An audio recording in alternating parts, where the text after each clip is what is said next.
नमस्कार साथियों, आप सभी का स्वागत है डीएलएड एकेडमी पर।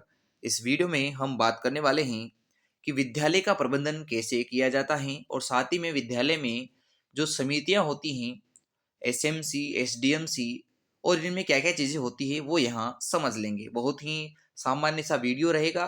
कोई विशेष बात अगर आपको यहाँ लगे तो आप अपनी कॉपी में नोट कर सकते हैं, अन्यथा आपको केवल एक बार रीडिंग कर लेनी है, जिससे आपको ये कॉन्सेप्ट जो यहाँ पूछे जाते हैं वो अच्छे प्रकार से याद हो जाएगा। तो हम एक एक करके शुरुआत करते हैं कॉन्सेप्ट बनाने से और आपको याद करवाने से। तो पहला कॉन्सेप्ट जो आपको याद रखना है वो है कि प्रबंधन क्या है। अगर प्रश्न पूछे कि प्रबंधन क्या है तो हम इसके अर्थ पर जाएंगे। अंग्रेजी में प्रबंधन को मैनेजमेंट कहा जाता है और ये जो मैनेजमेंट शब्द है यह तीन अन्य शब्दों से बना है, जिसमें सबसे पहले आता है मैनेज, फिर है मेन और तीसरा है टी। तो मैनेज का मतलब होता है व्यवस्थित करना। अब हम व्यवस्थित किसे करेंगे, वो करेंगे उपलब्ध संसाधनों को। संसाधन दो प्रकार के होते हैं, एक होता है भौतिक संसाधन और दूसरे होते हैं मानवीय संसाधन। उनको व्यवस्थित करवाएंगे किसके द्वारा? व्यक्तियों के द्वारा, ताकि व्यक्तियों से कुशलतापूर्वक टोटफुली जो है अच्छे प्रकार से कार्य करवाया जा सके। तो अगर मैं इसकी परिभाषा को बनाना चाहूँ तो क्या बनाऊंगा कि व्यक्तियों द्वारा विद्यालय में उपलब्ध भौतिक और मानवीय संसाधनों का कुशलतापूर्वक व्यवस्थितीकरण करवाना ही प्रबंधन कहलाता है। प्रबंधन की जो शुरुआत हुई है वो कॉमर्स बोले तो उद्योग एवं व्यापार के क्षेत्र में हुई है, न कि शिक्षा के क्षेत्र में। जैसे आप पढ़ते हो साइकोलॉजी तो वहाँ आपने पढ़ा होगा क्रियात्मक अनुसंधान। तो क्रियात्मक अनुसंधान की शुरुआत भी वो शिक्षा के क्षेत्र में नहीं हुई है। तो शिक्षा के क्षेत्र में नहीं हुई है तो हमें याद रखना है कि ऐसे ही जो मैनेजमेंट है, प्रबंधन है, इसकी शुरुआत भी शिक्षा के क्षेत्र में नहीं हुई थी। इसकी शुरुआत उद्योग और व्यापार के क्षेत्र में बोले तो कॉमर्स के क्षेत्र में हुई है। और ये शुरुआत करने का श्रेय दिया जाता है पीटर ड्रेकर को। अर्थात प्रबंधन का जो जनक है या प्रबंधन का जो गुरु है वह पीटर ड्रेकर को कहा जाता है।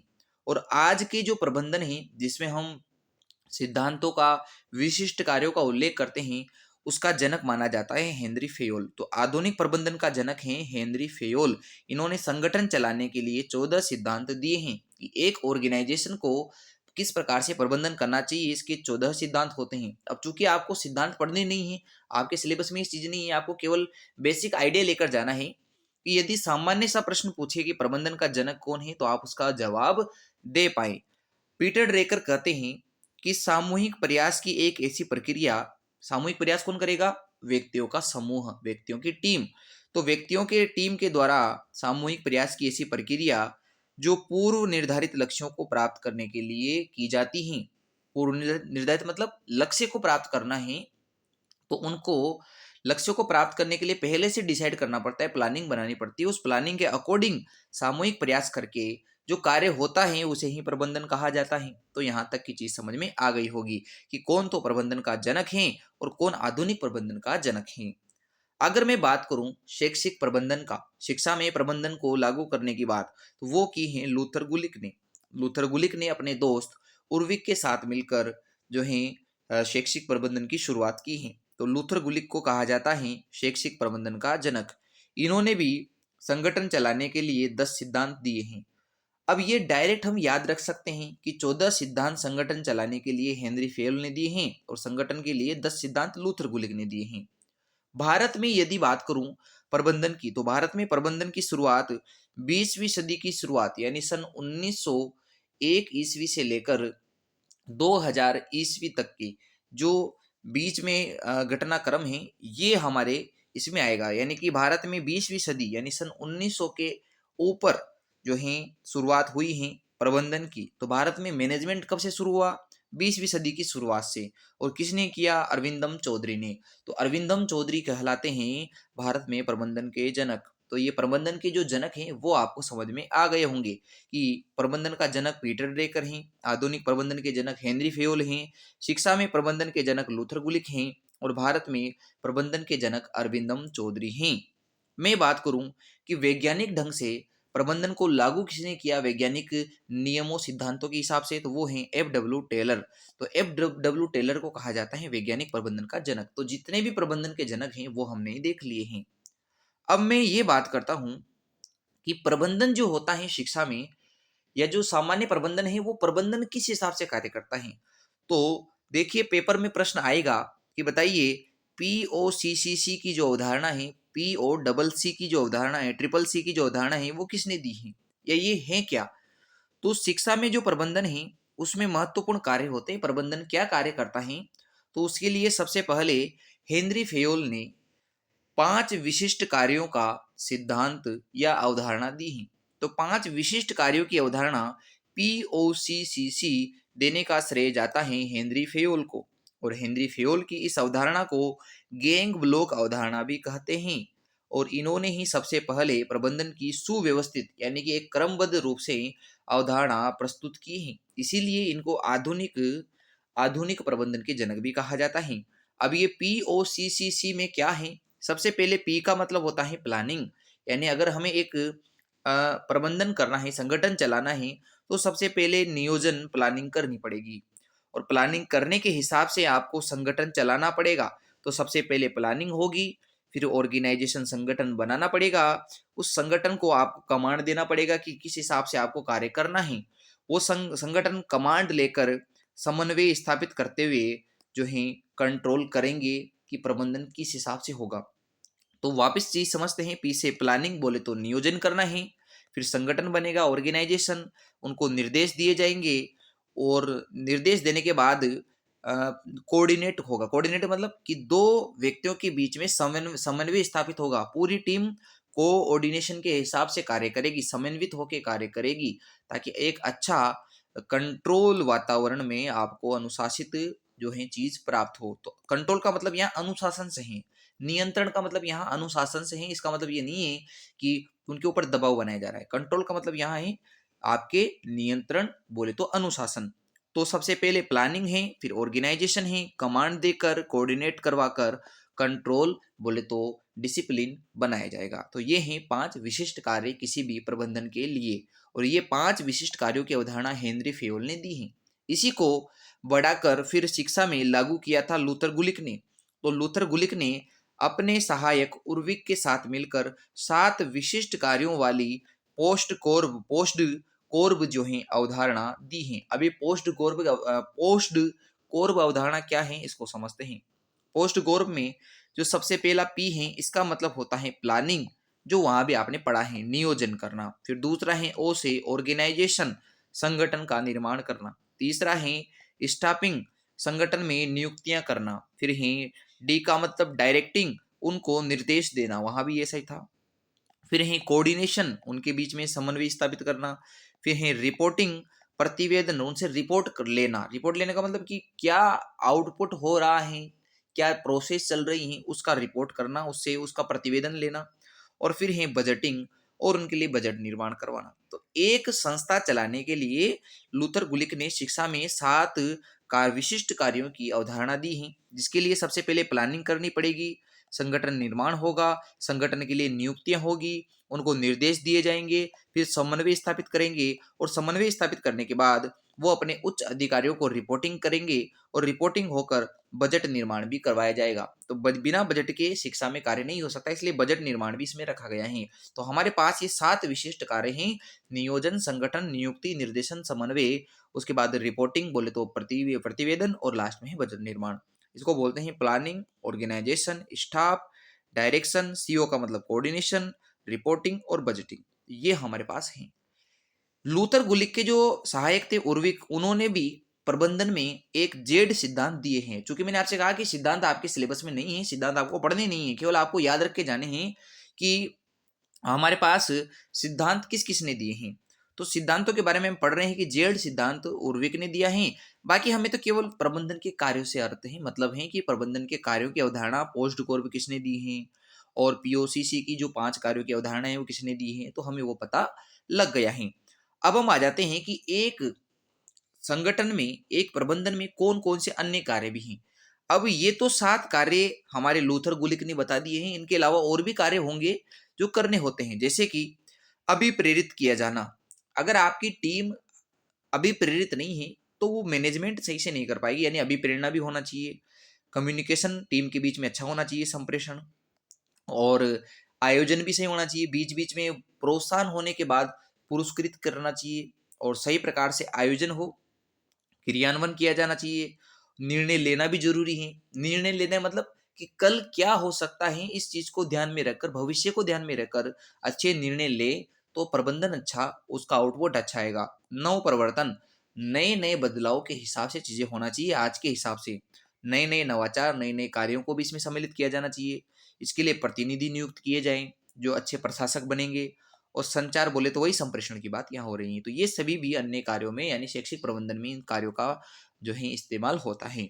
आगे मैं बात करूं कि प्रबंधन किस प्रकार की प्रकृति के साथ आता है, तो प्रबंधन की नेचर या प्रकृति दो प्रकार की है, ये कला भी है और विज्ञान भी है। तो यदि कभी प्रश्न आए कि प्रबंधन कला है, केवल कला है, नहीं है, केवल विज्ञान है, नहीं है, प्रबंधन कला भी है और विज्ञान भी है। कैसे है? प्रबंधन में कला का मतलब ये है कि प्रबंधन की तैयारी किस प्रकार से होगी, प्रबंधन किस हिसाब से तैयार किया गया है, उसको किस हिसाब से करवाया जाएगा, उसकी कार्यविधि की जानकारी इसमें होगी। साथ ही में प्रबंधन को क्रमबद्ध तरीके से, सुव्यवस्थित तरीके से किया जाता है, और ये सुव्यवस्थित और क्रमबद्ध विज्ञान में ही जो है इस चीज की बात होती है कि प्रकृति के क्रमबद्ध अध्ययन को विज्ञान कहते हैं। ऐसे ही यहाँ क्रमबद्ध तरीके से, सुव्यवस्थित तरीके से कार्य को किया जाता है, और कार्य विधि का सही प्रयोग होगा बोले तो कला और विज्ञान दोनों यहाँ सम्मिलित हैं। तो प्रबंधन की प्रकृति कला भी है और विज्ञान है। अब मैं बात करता हूँ कि शैक्षिक प्रबंधन में क्या क्या होता है। तो शैक्षिक प्रबंधन जो प्रक्रिया है, जो शैक्षिक प्रबंधन है वो कोई कार्य न होकर वो एक प्रक्रिया है, प्रोसेस है, जिसमें सामूहिक प्रक्रिया भी इसे कहा जाता है। सामूहिक मतलब एक टीम वर्क यहाँ होगा। सामाजिक प्रक्रिया है, सामाजिक प्रक्रिया का मतलब क्या हुआ कि शैक्षिक प्रबंधन समाज के लिए होता है, समाज यानी समुदाय की भागीदारी सुनिश्चित होती है, तो ये सामाजिक प्रक्रिया भी हो जाती है। मानवीय प्रक्रिया है क्योंकि इसमें मानवों का, टीम का एक बहुत महत्वपूर्ण भाग होता है। अमूर्त प्रक्रिया है, ये आपको दिखाई नहीं देगा परंतु इसके द्वारा होने वाले जो परिवर्तन हैं वो आप देख पाओगे, यानी कि ये एक दिमाग में चलने वाली प्रोसेस है जो आदमियों के दिमाग में है, और वो बाह्य रूप से जब होगी तो उसका परिवर्तन आपको दिखाई देगा। अगला है लक्ष्य निर्देशित, बिना लक्ष्य के तो प्रबंधन होता ही नहीं है। इसका इसका उद्देश्य होता है कि विद्यालय में जितनी भी समस्या है उनका समाधान हो, इससे नए नए परिवर्तन होते हैं, अर्थात ये डायनेमिक है, गत्यात्मक है, इससे परिणाम निकल के आते हैं, परिणाम उन्मुख हैं, सतत रूप से, सार्वभौमिक रूप से चलने वाली, सब जगह उपयोग की जाने वाली प्रक्रिया है। सभी लेवल पर, सभी लेवल पर मतलब कि शिक्षा का कोई सा भी स्तर हो वहां इसका यूज हो सकता है। शिक्षा के अलावा इसको सभी क्षेत्रों में भी प्रयोग कर सकते हैं, चाहे वो व्यापार हो, उद्योग हो, शिक्षा हो, चिकित्सा हो, किसी भी क्षेत्र में मैनेजमेंट का उपयोग होगा ही सही। ये लोकतांत्रिक है यानी इसमें भेदभाव से मुक्त है और उद्देश्य आधारित है, पहले से तय उद्देश्यों के अनुसार कार्य करना होता है। ये कला और विज्ञान दोनों प्रकृति वाला होता है। तो ये हमने शैक्षिक प्रबंधन की विशेषताएं देख ली हैं। तो ये महत्वपूर्ण जो बातें मैंने आपको शैक्षिक प्रबंधन की समझा दी हैं। अब हम उन की पॉइंट्स पर, महत्वपूर्ण तथ्यों पर चलते हैं जो आपसे पूछे जाएंगे। जैसे आपसे पूछे कि बताइए प्रबंधन का हृदय या आत्मा किसे कहा जाता है, तो आपको बताना है कि जो मोटिवेशन है वही प्रबंधन का आत्मा या हृदय है। क्यों है? क्योंकि बिना मोटिवेट टीम कार्य नहीं करती है, इसलिए आप हृदय में अलग जगाइए, मोटिवेट कीजिए, तो आप आत्मा को जगा देंगे तो प्रबंधन बहुत आसानी से किया जा सकता है।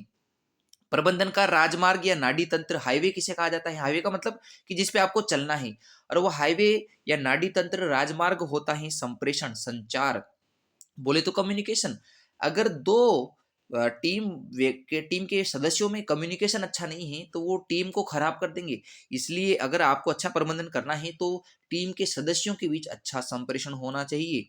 अगला है आज के लिए गए निर्णयों का भविष्य पर फर्क पड़ता है। इसलिए मैंने आपसे कहा था कि निर्णय वो हैं जो प्रबंधन के भविष्य की दिशा तय करेंगे। तो प्रबंधन का भविष्य निर्णय होता है, निर्णय लेना।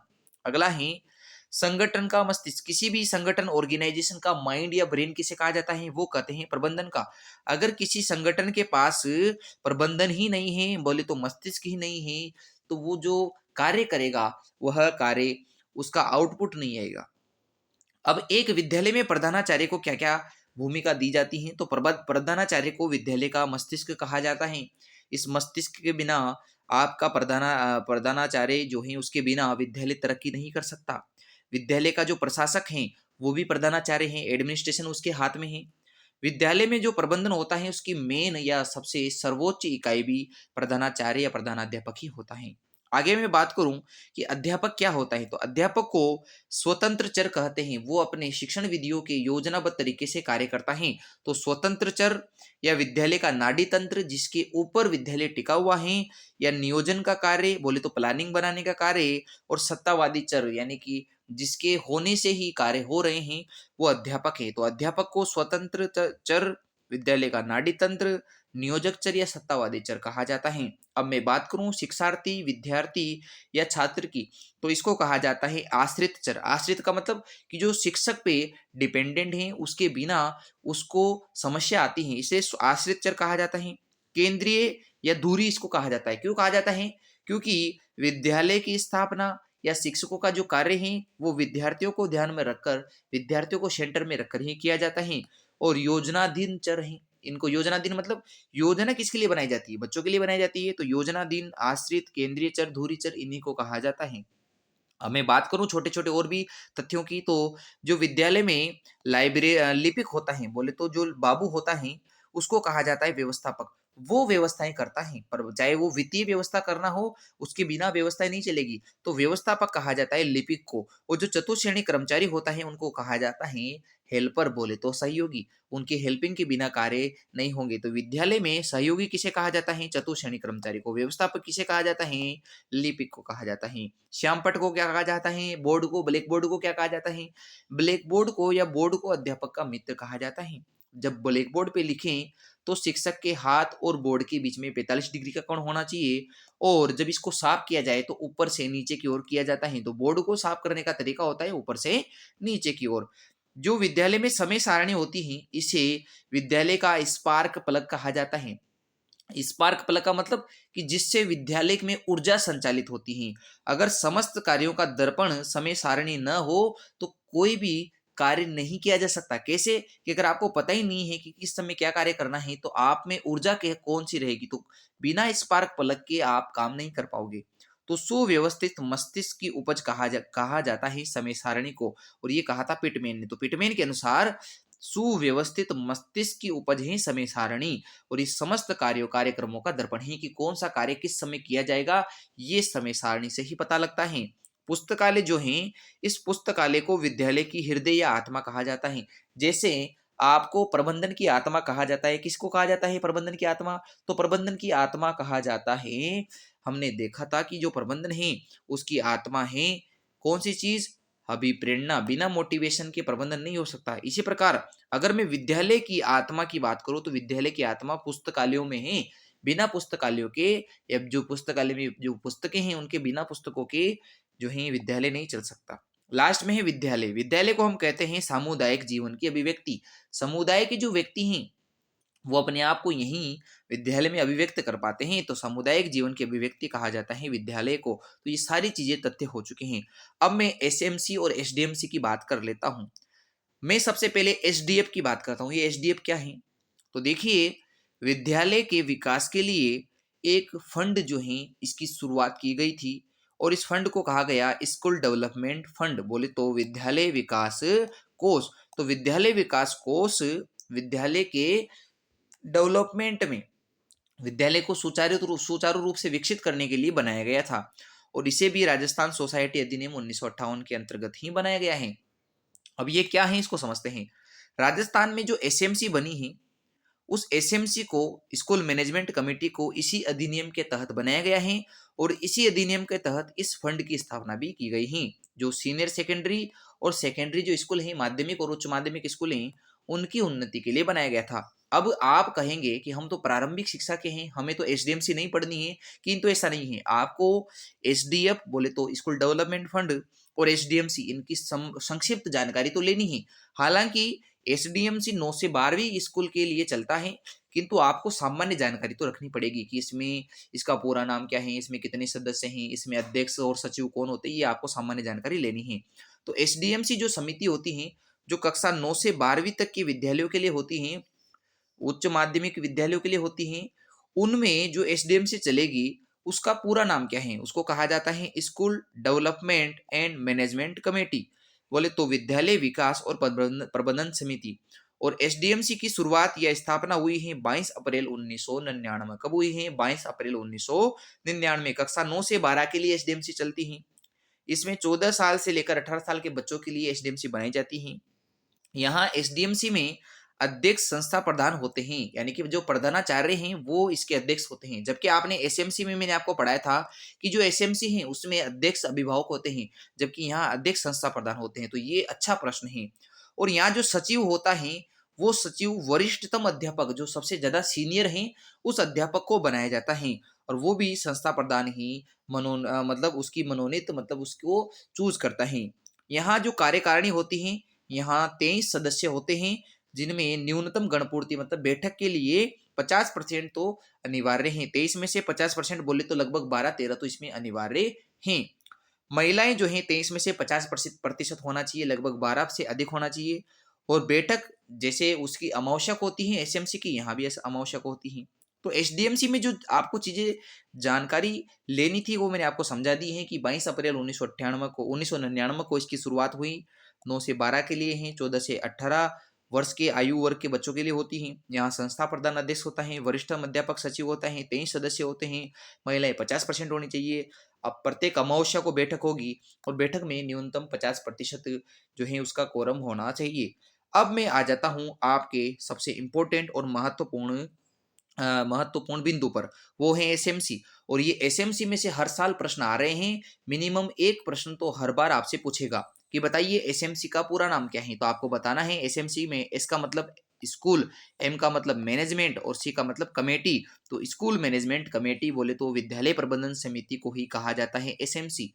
अब ये तो है इसका पूरा नाम। मैं आपसे पूछूं कि हमने आरटी एक्ट 2009 पढ़ा, उसमें किस धारा के अंदर एसएमसी का उल्लेख है? तो आरटी एक्ट की धारा 21, आरटी एक्ट की धारा जो 21 हमने पढ़ी थी, उस 21वें नंबर की धारा बोले तो अध्याय 4 में एसएमसी का उल्लेख हमने देखा था। और जो हमने आरटी रूल 2011 पढ़ा है, कल उसकी वीडियो मैंने आपको पढ़ाई थी, तो उस आरटी रूल 2011 के नियम नंबर 3 और 4 में एसएमसी का उल्लेख है। और इसको हम भाग 2 के अंदर पढ़ते हैं। तो भाग संख्या 2 रूल 2011 नियम 3-4 में एसएमसी का उल्लेख है। और आरटी एक्ट के भाग नहीं अध्याय 4 और धारा 21 में एसएमसी का उल्लेख है। सबसे पहले जानकारी तो ये लेनी थी कि कौन कौन सी धारा या नियम में इसका उल्लेख है, वो हमने देख लिया है। एसएमसी की स्थापना हुई है 10 मई 2011, यानी आरटी एक्ट के आने के बाद। तो आरटी एक्ट 2009 के 1 अप्रैल 2010 से लागू होने के बाद अगले वर्ष 10 मई 2011 से एसएमसी की स्थापना हुई। तो एसएमसी की स्थापना 10 मई 2011 से हुई। जब स्थापना हुई थी तब इसमें 15 सदस्य थे। यदि पूछे कि एसएमसी की कार्यकारिणी समिति में पूर्व में कितने सदस्य थे, तो आपको बताने हैं 15 सदस्य थे। और वर्तमान में कितने सदस्य हैं कार्यकारिणी समिति में? 16 सदस्य हैं। अभी सदस्यों की बात कब आती है? तो आप इस एसएमसी को ऐसे समझिए कि एसएमसी में दो प्रकार की समितियां या सभाएं होती हैं। एक सभा को बोलते हैं साधारण सभा और दूसरी को बोलते हैं कार्यकारिणी सभा। और जब आपसे एसएमसी में सदस्य पूछे जाएंगे तो आप समझ जाइए कि आपसे कार्यकारिणी की बात कर रहा है, क्योंकि जो साधारण सभा है उसमें तो सारे अध्यापक और सारे अभिभावक ही उसमें सम्मिलित होते हैं। उसमें मतलब सदस्यों की समस्या जो संख्या है वो फिक्स नहीं है, यानी अनिश्चित है। कितने सदस्य होंगे ये फिक्स नहीं है। तो एसएमसी की जो साधारण सभा होती है वहां तो सदस्य ही फिक्स नहीं है। इसलिए यदि आपसे कभी सदस्य का प्रश्न पूछे एसएमसी में तो आपको 16 सदस्य बताने हैं और वो 16 सदस्य कार्यकारिणी समिति के होते हैं। मैं वापस जानकारी देता हूं। एसएमसी का पूरा नाम स्कूल मैनेजमेंट कमेटी है। इसका उल्लेख आरटी अधिनियम 2009 की धारा 21 में और आरटी नियमावली 2011 की नियम 3 और 4 में है। तो ये हमने देख लिया है। स्थापना हुई 10 मई 2011 को। एसएमसी कक्षा 1 से 8 के विद्यालयों के लिए होती हैं, जो 6 से 14 वर्ष के आयु वर्ग के बच्चों के लिए होगी। यहाँ जो अध्यक्ष बनाया जाता है वो अभिभावक होता है। मैं पूरी गारंटी से कह रहा हूं कि अगर आप ये पढ़ रहे हैं तो यहाँ से कोई भी प्रश्न बाहर नहीं जाएगा। क्यों? क्योंकि मैंने सारे प्रश्न यहाँ निकाल लिए हैं जो आपसे पूछे जाएंगे कि एसएमसी में अध्यक्ष कौन होता है? अभिभावक होता है। उपाध्यक्ष कौन होता है? वो भी अभिभावक होते हैं। सचिव कौन होता है? सचिव होता है प्रधानाचार्य, यानी कि प्रधानाचार्य को हम पदेन सचिव कहते हैं, जो वित्तीय लेखा जोखा का जो है तैयारी करता है। तो अध्यक्ष और उपाध्यक्ष बनाए जाते हैं अभिभावक, जबकि सचिव होता है प्रधानाचार्य। एसडीएमसी में ऐसा नहीं है। एसडीएमसी में सचिव वरिष्ठतम अध्यापक और अध्यक्ष कौन होता है?